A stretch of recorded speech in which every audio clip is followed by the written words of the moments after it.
favor, si pueden apagar las luces, háganme el favor, Ay,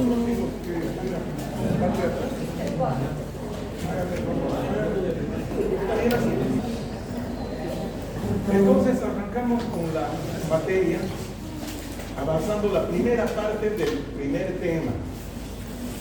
¿Ya? Entonces el tema en sí es lesión y adaptación celular. Bueno, entonces, ¿qué podemos decir de todo esto? Previamente vamos a ver qué es algo de definiciones, respondiéndonos a esta pregunta, ¿no? ¿Qué es la patología? Estudia el proceso de la enfermedad o del sufrimiento, entre comillas, dice acá, en base a los cambios estructurales, o sea, morfológicos. Cuando hay alguna enfermedad, hay algunos tejidos o células que se alteran, ¿no? Entonces, algunas de esas alteraciones se pueden observar, ¿no? Y una célula alterada, un tejido alterado que no esté funcionando bien,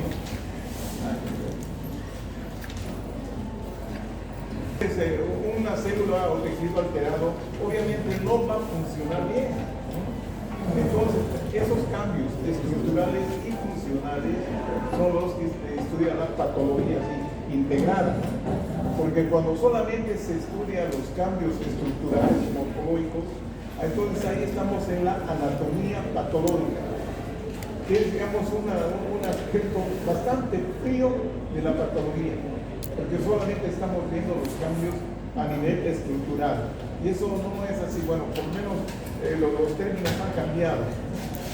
Entonces, pues, tenemos que hablar siempre de la morfología y la función, ¿ya? Entonces, hay una materia que se dedica, digamos, específicamente a estudiar, ¿no?, algunos órganos o aparatos y las alteraciones funcionales, ¿no? Es la fisiopatología. Bueno, pero nosotros vamos a hacer, digamos, vamos a darle un enfoque más integral, ¿no? Inclusive el nombre del libro de base nos dice patología estructural y funcional. Entonces nos vamos a basar en eso. Es el puente entre las ciencias básicas y la práctica clínica. Es importante. Para poder entender, digamos, ya las especialidades en las materias clínicas, tienen que tener una base de lo que es normal primero, ¿ya?, y lo que está alterado, ¿no?, que es lo que vamos a ver en esta materia, ¿no? Por eso decimos que el puente entre las ciencias básicas y la práctica clínica. Para poder estudiar todos estos cambios, ¿sí?, sobre todo para la morfología, es necesario utilizar técnicas histológicas. Pueden ser convencionales, que ustedes ya conocen, o algunas especiales, ¿no?, como la inmunohistoquímica o la inmunofluorescencia, en fin. Ya son técnicas más avanzadas que nos van a ayudar al diagnóstico de determinada enfermedad, o por lo menos acercarnos, ¿no?, a ver de qué se trata. Bueno, entonces, el proceso patológico. Aquí estamos viendo el proceso patológico, donde tenemos el agente causal, o sea, el agente etiológico. Todo ese capítulo se denomina etiología, quiere decir la causa de la enfermedad. Entonces, vean ustedes, aquí las causas pueden ser múltiples, ¿no? Puede ser, acá dice hipoxia, isquemia, que son las más frecuentes, ¿no?, las primeras de estas, ¿no? Toxinas de microorganismos, infecciones también pueden ser por otro tipo de microorganismos, por diversos en realidad, hongos, parásitos, virus, etcétera, ¿cierto? Reacciones inmunológicas, las reacciones inmunes anormales, o sea que normalmente nuestro cuerpo está en una tolerancia, ¿sí?, digamos, con nuestros tejidos, ¿no es cierto? Nuestro sistema inmunitario tolera lo nuestro. Pero ¿qué es lo que pasa si nuestro sistema inmunitario no reconoce lo que es propio, lo que es nuestro? Entonces estamos entrando a las alteraciones de tipo inmunitario, eso me encanta. Ya, qué horrible se ve. No se podría girar un poquito la... ¿Se ve algo? Sí. A ver si no sé si se puede. Y Janina va a tener que darnos un ratito para que entienda. No, pues yo creo que por favor. Esta va a poder, está uno de los que quiere que haga.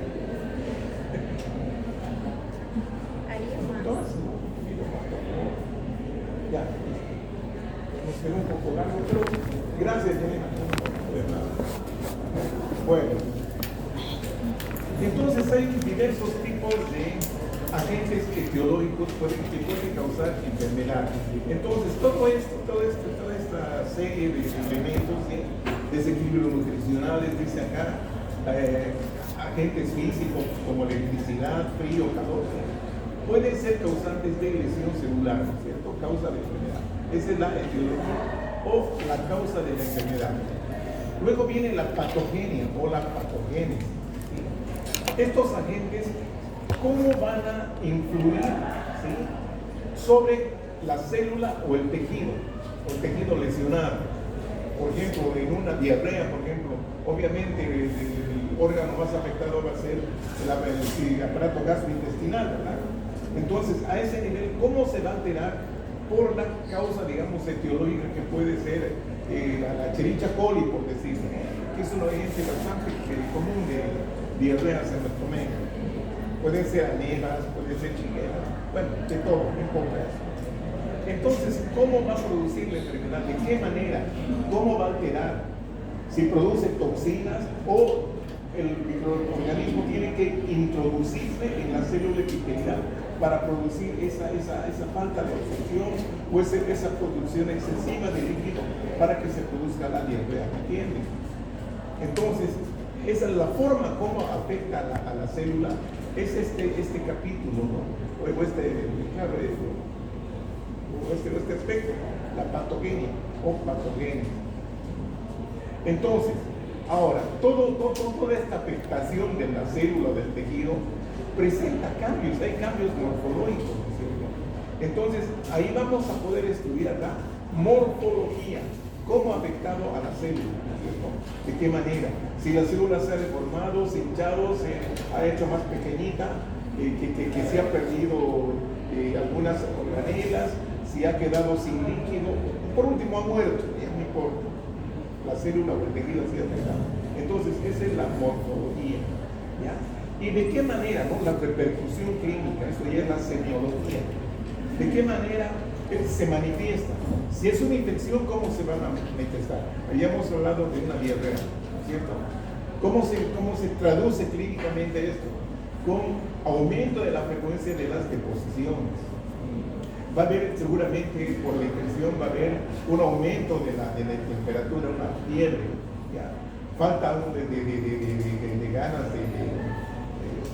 una astenia que se llama, ¿no? Pues va a tener, digamos, falta de movimiento, no va a tener ganas de comer, va a tener mucha sed, en fin, ¿cierto? Todas esas las manifestaciones o la repercusión clínica. Entonces, de esto se trata el proceso patológico, con estos 4 pilares: la etiología, la patogenia, la morfología, y viene acá luego la clínica, ¿no? la manifestación clínica o semiología, que se llama, ¿no es así? Bueno, entonces, ¿cómo es este proceso de la enfermedad? Acá tenemos el individuo, ¿no es cierto?, que está expuesto a factores ambientales, el estrés, o bien por noxas directas, ¿no? Las infecciones, todo lo que hemos visto en la anterior diapositiva, ¿no? Entonces, ¿esto cómo afecta al individuo? Y al individuo también tiene que tener ciertas características, ¿no es cierto?, de poder soportar, ¿sí?, digamos, o resistir, ¿ya?, determinados factores que puedan alterar su bienestar del individuo. Si ahora es un individuo desnutrido que tiene pocas defensas, obviamente va a ser susceptible a enfermarse, seguro que sí. De lo contrario, bueno, va a tener mayor resistencia. Entonces, de eso depende este equilibrio entre salud y enfermedad, ¿no es cierto? Entonces, si digamos la enfermedad es bastante agresiva, por más fuerte que sea el individuo, va a enfermarse, pero sí va a tener la opción de recuperarse favorablemente, ¿no? Entonces, de la enfermedad se recupera y otra vez es una persona saludable, o bien con la ayuda de ciertos medicamentos para poder recuperarse también.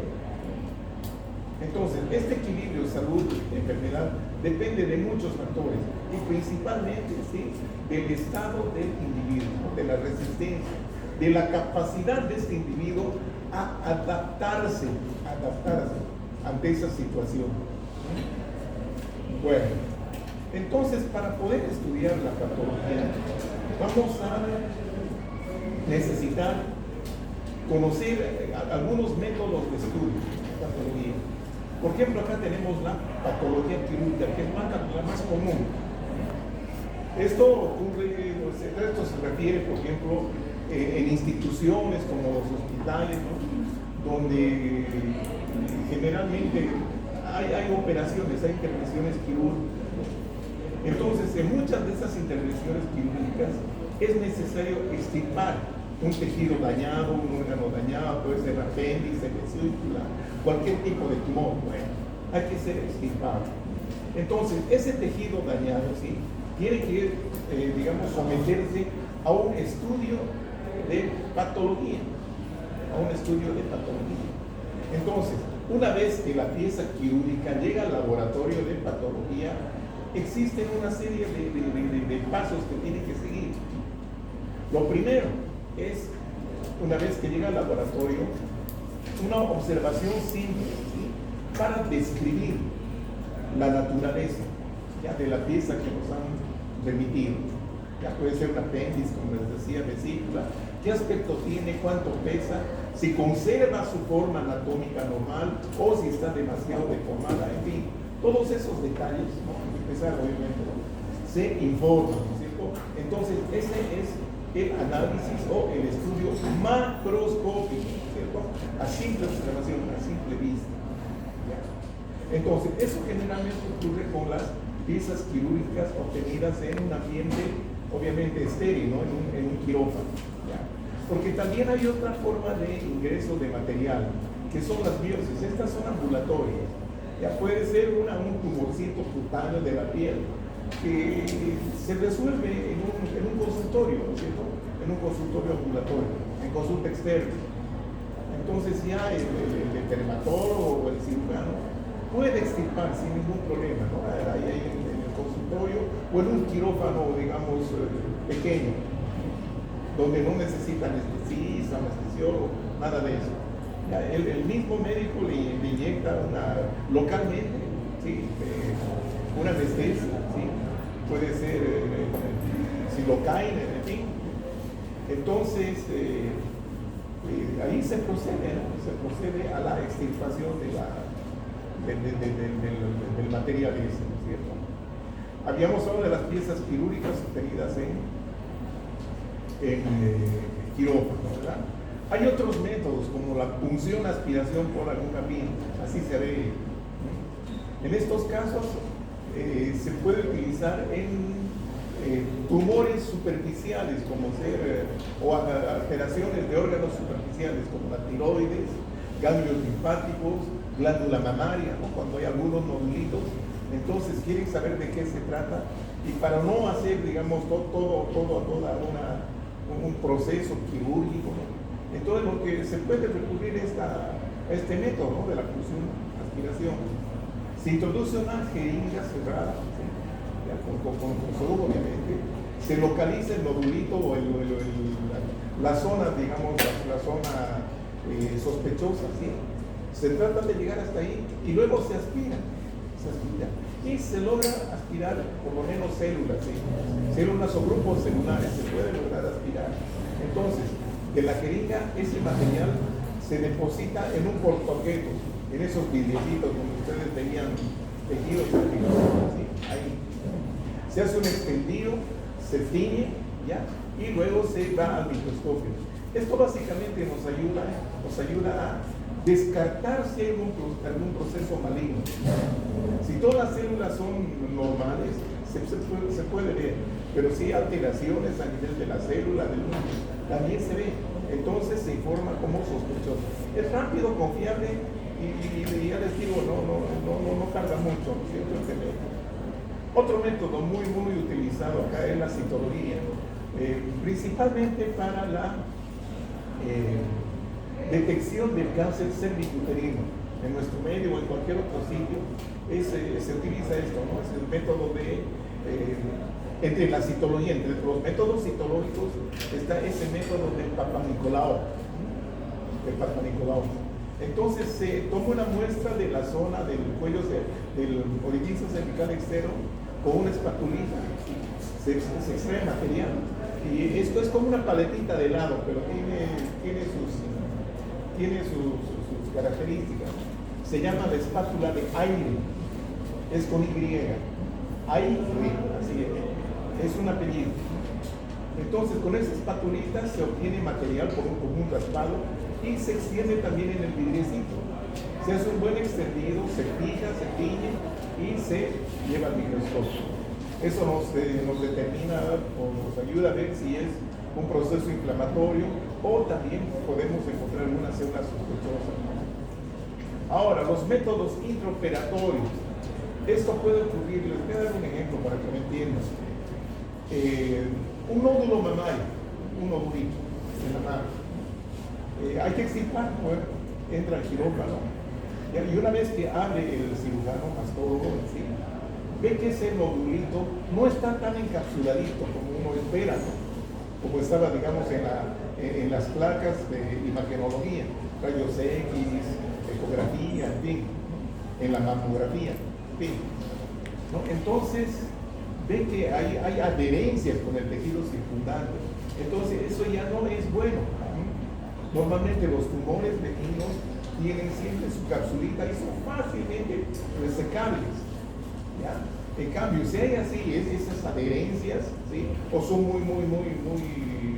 muy irregulares, tienen algunos cambios en cuanto a su consistencia, hay hemorragia interna o, bueno, cualquier otro cambio, ¿sí?, y sospecha, ¿no?, porque también son capacitados las personas que hacen este tipo de procedimientos, ¿no? Entonces, antes de cerrar, dice, hagamos un estudio intra o transoperatorio. Saca una porción de ese tejido, inmediatamente manda al laboratorio de patología. En el laboratorio de patología hay diversos métodos para poder diagnosticar rápidamente eso, ¿no es cierto? Por eso se llama método intraoperatorio. Quiere decir dentro de la intervención quirúrgica. O transoperatorio también se llama, no hay problema. Está ahí, por ejemplo, el corte a congelación. Se congela el tejido duro para poder cortar. Ya se hace el cortecito lo más finamente posible, pero a veces no siempre es posible eso. Entonces hay otro método que es la impronta. El tejido fresco lo que hay que hacer es apoyar a la plaquita, al portaobjeto, ¿sí?, varias veces, porque ese tejido fresco, ¿sí?, tiene células, ¿no es cierto? Es húmedo, ¿no? Entonces esas células se pegan al vidrio. Se hace 2, 3, 4 extendidos, se tiñe obviamente y se fija primero, se tiñe y se observa el microscopio. Entonces ahí se puede ver si hay células anormales o si todo está normal. Si todo está normal, le dice no hay nada, proceda a cerrar y no. O termina de extirpar el tumorcito, el cirujano, y luego cierra tranquilo, ¿no?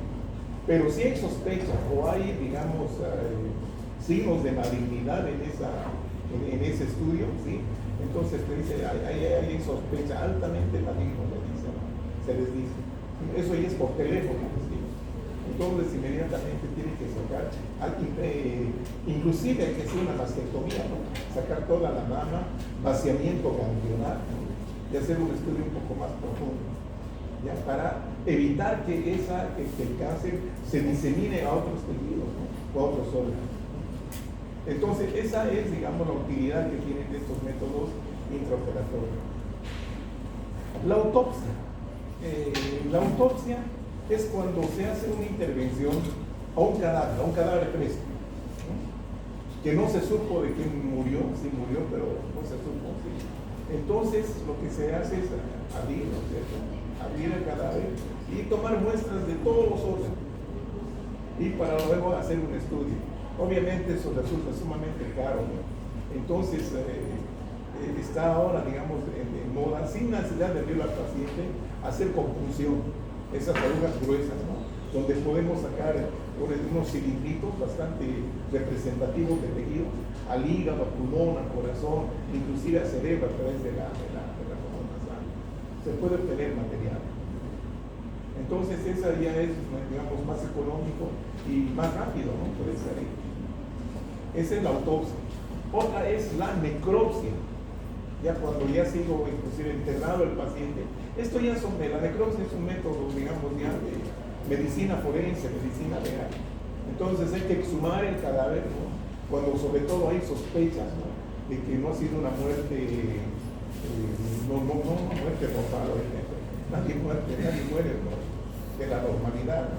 Pero cuando se sospecha de algún litigio, por ejemplo, de algún delito, entonces se hace la exhumación y esa es la necropsia. Y bueno, por último tenemos acá la patología molecular, lo que les decía, hazte estos estudios especiales, ¿no? Donde es muy importante la inmunomarcación, ¿sí? La inmunistoquímica, ¿no? Que ya son, digamos, bastante sofisticados, y no se hace esto de rutina.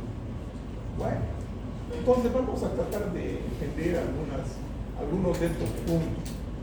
Por ejemplo, esta es una pieza quirúrgica, un útero. Ahí está abierto aquí el útero. Aquí está el cuello, este es el canal endocervical, esta es la cavidad endometrial, y se han visto estos nódulos, ¿no? Que son tumores de músculo liso. Se llaman leiomioma, ¿no? Algunos que están muy superficiales, otros que están dentro de la pared del útero, ¿no? En el pleno miometrio, y otros que están debajo de la mucosa endometrial, ¿no? Estos son submucosos, estos intramurales, subserosos también. Pero esto hay que describirlo, ¿no es cierto? Cortando, ¿qué se ve en la cavidad? Se ven dos nódulos, digamos así, que miden tanto